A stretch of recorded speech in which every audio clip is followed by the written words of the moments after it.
I'm afraid I've got some bad news. I knew it. I love when he does that. Wrestling has more than one royal family. Adrenaline in my soul, something, something, Cody Rhodes.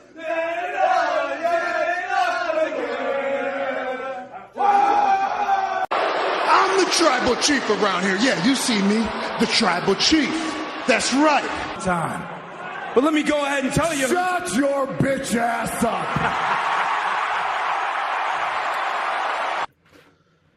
Hello, ladies and gentlemen. Welcome to episode 441 of the Hoots Podcast here on this Friday, November 29th, 2024. It is your truly the nefarious brother, Adam, a.k.a. Joshie Lopez, here off the heels of a Thanksgiving. Hope everybody had a great Thanksgiving and starts your holiday season with your families. It was a very nice day with both sides of my family. It was just a really nice time yesterday. Enjoyed the time. I was very grateful for the experience yesterday and the chat later on that night with my best friend. And it was good. It was a very good night. Hope you guys are having a good week so far.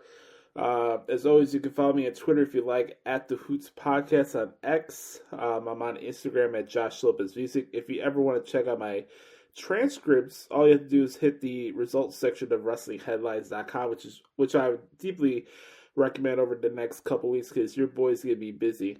Not only do I have SmackDown tonight and Survivor Series coming up this Saturday, it is our Survivor Series War Games prediction show today. We'll get into that a little later on in the program, but I am covering the show live tomorrow. Starting at 6 p.m. Eastern, 5 p.m. here in Chicago. If you live anywhere else, figure it out for yourself. So I got that, and then there's the NXT Deadline pay-per-view the following Saturday, and then the week after that is the return of Saturday night's main event. So there's a lot of shows to transcribe, a lot of stuff to do as we're hitting the final month of 2024, and this year's flown by pretty fast. But nonetheless, it's been rewarding in a lot of ways. I haven't shied from the fact that recently I haven't had the most greatest of times. A battle of like self-doubt and self-confidence has been taking a hit over the past couple of weeks. Things that you have to adapt to, personal stuff. I'm not alone. Anytime I ever talk about this stuff, like I never want you to feel, guys, as I'm acting as if whatever I'm dealing with is something that I struggle by myself, because it's not true. But thinking about yesterday and how it was good just kind of be with family and, being reassured with myself that I'm going to be all right no matter what. These next couple of months are going to be very interesting. I'm still keeping my eyes on the prize. I'm keeping myself focused with my move to Florida. That's not going to change. It's going to happen soon. And right now, my main priority right now is trying to find a second job that'll satiate everything that I need in order to make the move successful, basically. So that's my main priority right now. I've been sending out applications and everything, trying to find some stuff remote-wise that I can do from home. This is my second job for now. Would be something that I could have for like 5 or 6 months. And by the time I'm in Florida, who knows, maybe I could find something to do in person in Florida, Right now, I just need a temporary second job to really get the wheels going. As far as my move's concerned, I've been on time with all my credit card payments. My score is pretty decent. As they say, I'm on my shit. I'm taking care of what I need to take care of, and more importantly, I've been the last couple days, especially the past couple weeks since I got back in town, I've been really focusing on taking care of my mental health and keep doing my walks and everything. So that's been good. But nonetheless, I'm in good spirits. Like I was saying, there's just things about with what I'm experiencing right now in my life that I had to adapt to, and I'm glad that I'm going through this experience now. And I'm not talking about just stuff from this year, but what I had to do with last year, COVID, a lot of stuff. It's just like learning how to adapt and what to do with that is been a rewarding experience. That's how I can explain it, because you can always look at it and take the bad from it when you're struggling or you have to deal with a lot of stuff that's out of your control, personally or professionally. But as long as you got yourself, you got your faith with God, and that basically, you understand the big picture. You're going to be throwing curveballs the majority of your life, and what are you going to do about it? Are you going to sulk on it and always look at it glass half empty? Or are you going to look at the issue, acknowledge it, and try to better it? That's all you can do, I guess. And it's also, I want to stress this point to people out there, because I think maybe this message might be needed for somebody that's listening to this right now. I think right now in this life, I think it's very important to be in the moment, because tomorrow's not guaranteed. Tomorrow's not guaranteed at all. And I know for myself, as I've grown and matured over the years, I've really accepted and embraced the fact of the bigger picture and everything, and more importantly, just being in the moment, because tying yourself mentally through knots of okay, what's going to happen if this doesn't happen at this time or that time, or what about what's in front of you? How about the moment when you are getting up in the morning and you see yourself, the reflection back to you in the mirror? This is a routine that I do every time I do my walks in the morning. Once I'm done, I put my phone back on my charger. I go to the bathroom and I sprinkle water in my face. It's just a little routine that I do. So I put my phone on the charger here in my office, and I go in the bathroom and just start sprinkling water in my face. And then I also refill my water jug. And when I'm in the bathroom and I see myself in the morning, I'm very proud of the progress that I've made when it comes to the walks and the amount of weight I've lost, and get to hear that from family members and stuff like that. Like my Wello yesterday, he was surprised to see me because I did tell them that I was coming. He's like, "Oh, you're looking very good, very nice." That meant a lot. And I tried my best not to overthink it when it comes to whether I'm making progress or not with my weight and everything. It's about how I feel and how other people can see it at times. I try my best not to I got to go on a scale every 2 weeks. I just think it's counterproductive.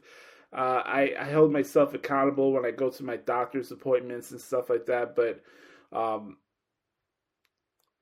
the effort's there, the consistency is there, and nobody can take that away from me.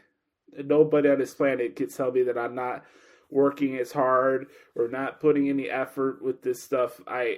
It's a grind. It's a real fucking grind. So when I'm in that bathroom and I see myself in the mirror, I'm very proud of what I've accomplished. But there's also times when I look myself in the mirror and I carry a lot of shame to the point where I'm embarrassed in the way where I let myself go to the point where I was last year or 2 years ago. Looking back at some pictures and stuff and some old guitar covers that I did, I hold a lot of shame. I'm not blaming it on anybody. I only have myself to be responsible for that. But it's a grind. It's not easy. These journeys are not easy. But I'm happy.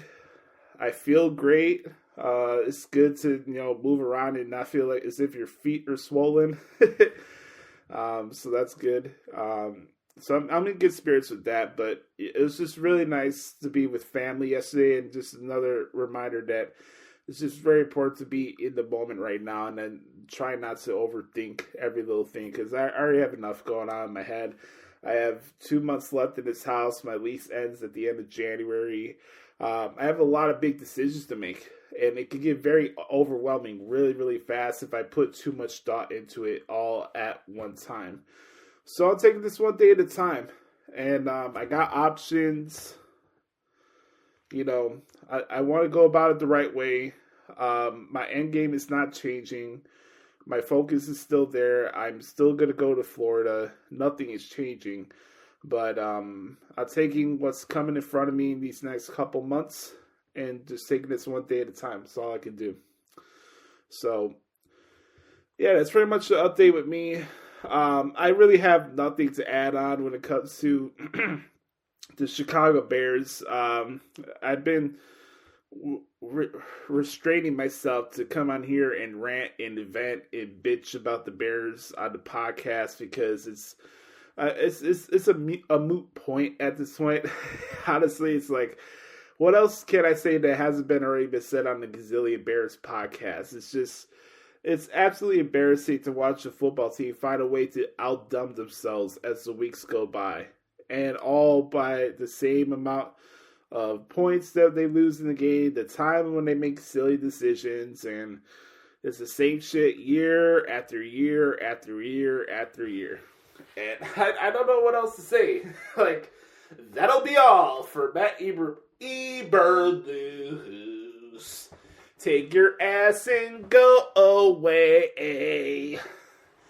Eberflus. Take your ass and never come back. God, what a terrible coach. Anyways, we got lots to get into this week wrestling-wise. Talk a little bit about Raw and SmackDown. Do our preview predictions for Survivor Series. Give you a little preview for the Deadline show as well the following Saturday. And answer your questions in the Bad Ports Q&A session. But first, before we get to the next segment, I just want to say, make sure to hit the like button, smash the subscribe button, as we're on the road to 1,000 subscribers. I was looking at my YouTube page the other day, and I saw a couple new subscribers, so shout out to each and every single one of you who take time to listen to the pod each week. I appreciate it. And the best way to really support this podcast is following and listening to the podcast on Spotify. So, best way to help out your boy Joshie is to follow the podcast. It's free on Spotify, and I really deeply appreciate the support. And share the Spotify link for the podcast to your friends. They're into wrestling. I appreciate each and every single one of you who take time to listen to the podcast each day. I really do. Or each week, per se. But anyways, we're on the road to 500 episodes. 59 more to go. It's going by really, really fast. But all in all, I'm in good spirits, ready to kick this Friday off. A very busy wrestling work weekend for your boy. And it should be fun. I'm looking forward to it. But that concludes our monologue here. When we get back, we'll recap what happened this week in WWE. Get those predictions in for War Games, and then get into the Backports Q&A session right here on episode 441 of the Hoots Podcast. We'll be right back. Yeet. Welcome back to the Hoots Podcast, ladies and gentlemen. Here to rock and roll here on this Friday, November 29th. Hope everybody's doing good. Time to talk about this week in WWE, abbreviated edition of the podcast this week. Call it an audible here. So we're going to do our predictions and call it a day for today. So let's take a look at some of the takeaways that I had from programming this week before we get to the predictions. For Survivor Series War Games this Saturday, which will be tomorrow as I'm recording this on Friday morning. as always, if you ever want to check out my work, always do go to either WrestlingHeadlines.com or my website, ProWrestlingTranscriptions.com. SmackDown last week in Salt Lake City was fantastic. Just the entire vibe and everything that we saw from the women's tournament match for the U.S. title. Bianca Belair, Blair Davenport, and Chelsea Green. Chelsea Green got the victory after seeing Jade Cargill get packed up in the backstage area, put through a car windshield. I think Bianca's behind it. If you want my opinion behind it, I think Bianca's the one that did it. That's just my perspective on it. Solo Sikoa, I don't know about the other podcasters, but from this neck of the woods in Chicago, I feel like I've been one of the only ones that have been giving Solo Sikoa his flowers during this entire run of him, like, taking over the bloodline and everything. Like, I know people are now saying, oh, look how good and funny Solo is. But I was rocking with Solo Sikoa when the Nimrods like Matt Camp and everybody were trying to pile on Solo just for the sake of having someone to pile on. You kind of can tell those type of patterns where they'll pick out a random person on the roster just to pile on it, but they claim it's, because I'm honest and I'm going to say what nobody else is going to say. Shut the fuck up. You're doing it for clicks and views. That's all you're doing it for. Oh, I'm real. I'm gonna tell the truth. No, you're not. Give me a break. LA Knight retained over Santos Escobar, had another attack from Shinsuke Nakamura. LA Knight will be putting his U.S. title on the line against Shinsuke at Survivor Series. Then we got into the Cody Rhodes and Kevin Owens segment, which I thought was fantastic. They made the announcement now that Cody will be putting his WWE Championship on the line against Kevin Owens at Saturday night's main event on Long Island on December 14th, Nassau Coliseum on Long Island. Shout out to my guy, Andrew Baydala. I think it's a great call. Look, would it be great to have 2 world title matches on Survivor Series? Sure. But it's not as if we're not having any world title matches. We have Gunther, Damian Priest. They had a good segment this week. They got to a brawl. Priest put Gunther through the announce table with the Razor's Edge, which I thought was nice. But, I think business-wise and where things are right now, it would be better to do it at Saturday night's main event. You can hold off a couple more weeks to see Cody Rhodes defend title against Kevin on that stage. And who knows? Who knows who's going to pop up at that time? I don't even know. Like, has anybody said anything about, like, how long Saturday night's main event's going to be? Is it like a 1 hour show? Is it 2 hours, 3 hours? Like, how long is this thing? Because you would think maybe, you have the special on NBC. Why not just do 7 o'clock to the start of Saturday Night Live? Like, that's how I would go about it. But if they were able to do 3 hours, I think that'd be awesome. But we'll have to see. I haven't heard anything as far as like how long Saturday night's main event's going to be. I think it'd probably be 2 hours. That's my guess right now. But I think it'd be cool if it was 3 hours. Just my opinion. Anyways, so Kevin Owens and Cody Rhodes, I really enjoyed the segment. Kevin's brought up a lot of good points. It's a lot of good heels do. They're very justified within their reasoning of why they're doing what they're doing. Cody mentioning that Kevin is his own worst enemy. As someone who can attest to being their own worst enemy and dealing with self-doubt, I can attest to that. Me and Kevin are both Tauruses. So I'm looking forward. I'm looking forward to their match. It should be pretty cool on Saturday night's main event. So that was my thoughts in that segment. Then we go from there to, give me 1 second here. Bailey and Naomi won over Candice LeRae and Tiffany Stratton via disqualification. got to the Pier 6 Brawl with the ladies that are going to be featured in the Women's War Games match. So that's going on. I know tonight's SmackDown is a taped episode also in Utah. So I haven't looked into spoilers. All I know that's happening tonight is that Punk and Roman are having a sit-down conversation. I believe Andrade is fighting Shinsuke Nakamura. And then, what was the other thing? Oh, yeah, Jey Uso and Jacob Fatu for the men's War Games Advantage match. So, that should be pretty cool, Us. So, Montez Ford and Tommaso Ciampa, pretty solid match. Montez Ford's got the victory. Definitely getting the Blackheart Tommaso Ciampa back very soon, which I like to see. This DIY project has not worked, and it's time for them to go their separate ways. So I know Ciampa's crashing out, so either we're going to get heel DIY, or they're going to have a full split soon.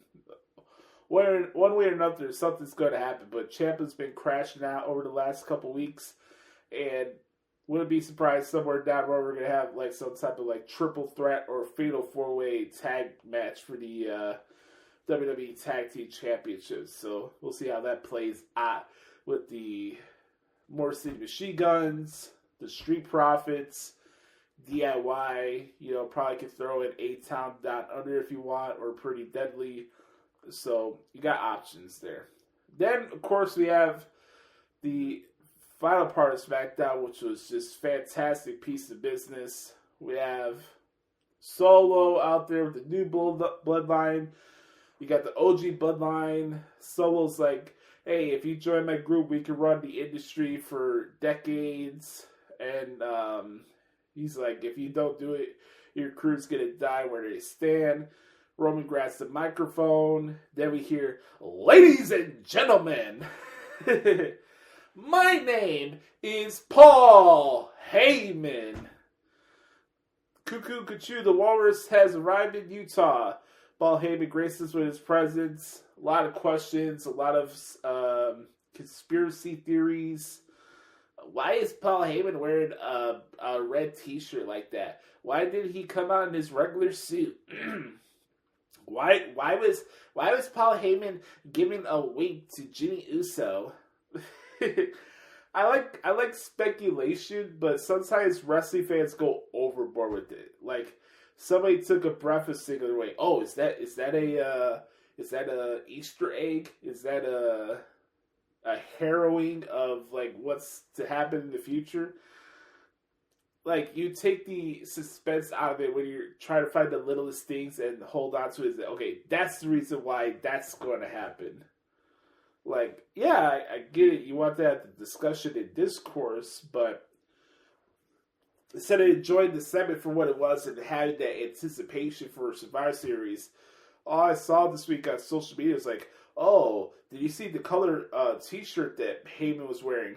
Oh, why was he staring at Punk and Roman like that?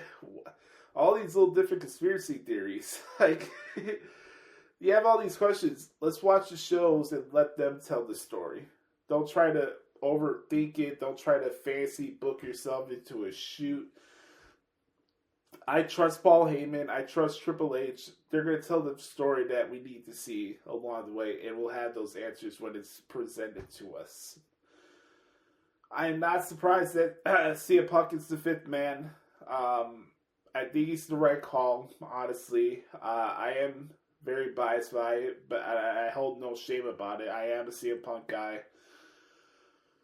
Makes sense with the story. You go back to when Punk was still injured and they had that SmackDown in Chicago where Drew McIntyre attacked CM Punk pretty bad. Beginning of the show, they had the Bloodline threatening to attack CM Punk, and I think Heyman said something about keeping Roman Reigns away from CM Punk, and Paul Heyman's like, hey, can you take me with you? Like, I remember that segment very well. So to bring that back full circle here in November for War Games, you got to think about it. Punk makes his return at last year's Survivor Series War Games. Here we are a year later. He's in War Games. So I'm just as curious as anybody else of how this dynamic's going to play out between Roman Reigns and CM Punk. I'm very excited, really, really excited for their conversation tonight on SmackDown. That's going to be that should be must-see television. That's all I'm going to say. I'm very excited to transcribe that segment and everything that we're going to see in the men's War Games match. I think we're in for a very good pay-per-view on Saturday, and I'm looking forward to it. So that was my takeaways from SmackDown. Really quick from Raw. Really enjoyed the Braun Breaker and Ludwig Kaiser match. I thought that was pretty cool. The segment with Kofi Kingston and Xavier Woods was fantastic. I've really been enjoying the tension, everything brewing up to this 10-year anniversary thing with the New Day this Monday, and I'm excited to see what Big E has to say about the back and forth between these two guys over the past month and a half. It's going to be very interesting. The New Day backstage verbal altercation was probably my favorite thing that I saw on program this week. It was that good. So I want to give props to Kofi and Xavier. They did their thing, and it was pretty fucking cool. Mentioned the Gunther and Priest segment. I'm excited for their match. Creed Brothers defeat the LWO with help from Chad Gable. They made the announcement from Adam Pearce that Braun Breaker will fight Sheamus and Ludwig Kaiser for the Intercontinental Championship at Survivor Series, which I think is the right call. Judgment Day retains over the War Raiders. I thought this was a good opportunity for a title change here because they had this segment in the back where Finn was like, hey, if you listen to Finn, everything's going to be all right. So I think sooner or later the War Raiders will beat the Judgment Day, but just all the outside interference kind of took away from it, honestly, from my point of view. Mentioned the New Day stuff. Solo's promo from Raw I thought was pretty good too. And then the main event, Bianca Belair against Nia Jax. Pretty solid match. Bianca Belair won with help from Bayley. So Bayley will be replacing Jade Cargill in the Women's War Games match coming up tomorrow. So I thought Raw was decent. If I had to make a pick for my favorite show this week, it'd probably have to be SmackDown. NXT was pretty solid as well. If you haven't seen NXT yet, go check it out. But for me, my favorite show of the week was SmackDown. So let's do some predictions for Survivor Series here before we wrap up the show this week. Let's do it in the style of the one and only Excalibur. And let's do it, ladies and gentlemen. All right, ladies and gentlemen, live from Rogers Arena in Vancouver, British Columbia, it is the 2024 edition of Survivor Series War Games. Here are your matches. First, for the WWE United States Championship. First match for the WWE United States Championship is the champion LA Knight taking on Shinsuke Nakamura. Match made official on Monday Night Raw this week as Braun Breaker puts his Intercontinental Championship on the line against Sheamus and Ludwig Kaiser. Next, it's the Women's War Game match. It's Team Rhea Ripley, Bianca Belair, Naomi, Io Sky, and Bayley against Judgment Day's Liv Morgan, Raquel Rodriguez, the Women's Champion Nia Jax, Tiffany Stratton, and Candice LeRae. Next, Gunther puts his World Heavyweight Championship on the line against the former champion Damian Priest in a SummerSlam rematch. And the main event, the men's War Game match, features the OG Bloodline, Roman Reigns, Usos, Sami Zayn, and CM Punk against the new Bloodline, Solo Sikoa, Jacob Fatu, the Gorillas of Destiny, and Bronson Reed. More matches being announced. Make sure to follow Triple H on Twitter at Triple H, and make sure to get all your tickets right now at www.com/tickets or Ticketmaster.com.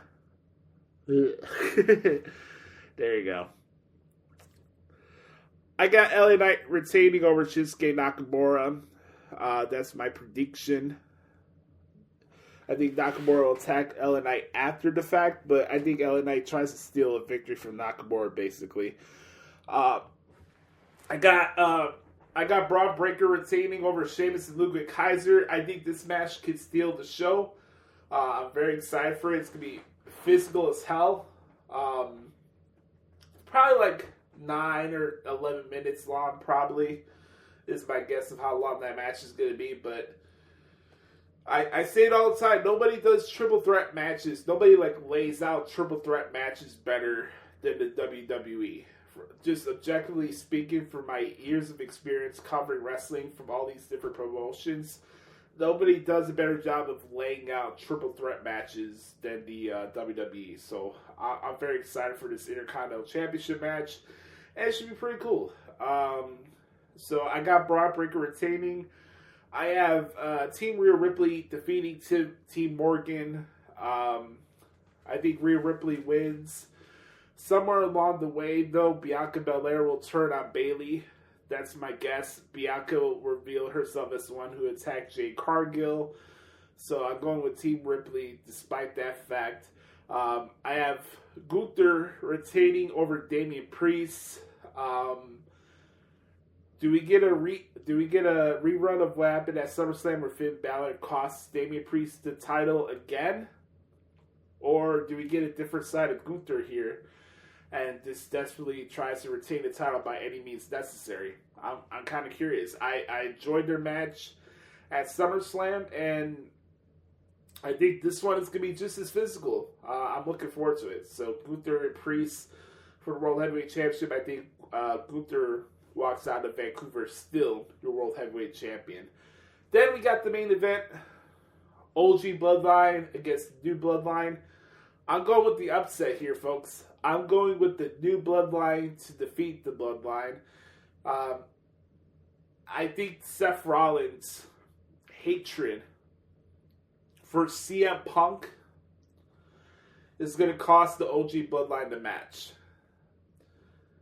I know he's in a feud right now with Bronson Reed, but now that Punk is in the picture, and given the fact the OG Bloodline recruited Seth Rollins for this match, it's going to come back to bite them in the ass. So, I'm going with the New Bloodline to beat the OG Bloodline, and Seth Rollins turns on CM Punk, and that's how we start getting going for Punk and Rollins at WrestleMania. Does The Rock show up on Saturday? Maybe, maybe not. I'm not counting on it. I like to wait to see it happen as it happens, but I wouldn't be surprised if The Rock showed up. But one way or another, I think the New Bloodline is going to defeat the Bloodline, and then maybe we get Roman and Solo at Saturday night's main event. So that's how I see things playing out. So those are my predictions for Survivor Series War Games. Don't forget to check out my live play-by-play coverage of Survivor Series tomorrow on WrestlingHeadlines.com in the results section. And then the following week, we have NXT Deadline from Minneapolis. Here's the matches so far. We have Axiom and Nathan Frazier. They'll be putting their tag titles on line again against the winner of next week's number one contenders tag team battle royal. Sol Ruka, Stephanie Vakir, Zarya, and Julia will be and one more person will be in the Women's Iron Survivor Challenge match. And for the Men's Iron Survivor Challenge matches, Wesley, Javon Evans, Nathan Frazier, and Ethan Page against one more person to be determined. They have last chance qualifiers coming up this week on TV. So that's how that's going to be determined. And then the main event is Trick Williams against Rich Holland for the NXT Championship. So we got a lot of fun action to look forward to in the next coming weeks. As always, I appreciate the support, everybody. We're going to put a ribbon on the bow on this week's edition of the Hoots Podcast. As always, you can follow me on Twitter at the Hoots Podcast, Instagram at Joshie Lopez Music. Make sure to like the podcast here on YouTube and smash the subscribe button as we're on the road, to 1,000 subscribers. Really appreciate the support for anybody who does listen to the pod every single week. I really do appreciate that. So do me that favor and hit the like button and smash the subscribe button. Also, don't forget to follow the podcast on Spotify. That's the best way to support this podcast. Remember, folks, be the authentic product that is yourself. Remember, nobody dictates the pace of your life but yourself and the man upstairs. I love you all. Have a wonderful weekend. Enjoy this Thanksgiving weekend. Get your gifts today since it's Black Friday. And all that being said, also don't forget to, like I said, be the authentic product that is yourself. Remember, nobody takes the pace of your life but yourself and the man upstairs. And enjoy Survivor Series. We'll be here to recap that show and give you a preview for NXT Deadline next week on the Hoots Podcast as the road to 500 episodes continues. I love you, everybody. We'll talk to you all next week. Yeet. Bye-bye, bitch.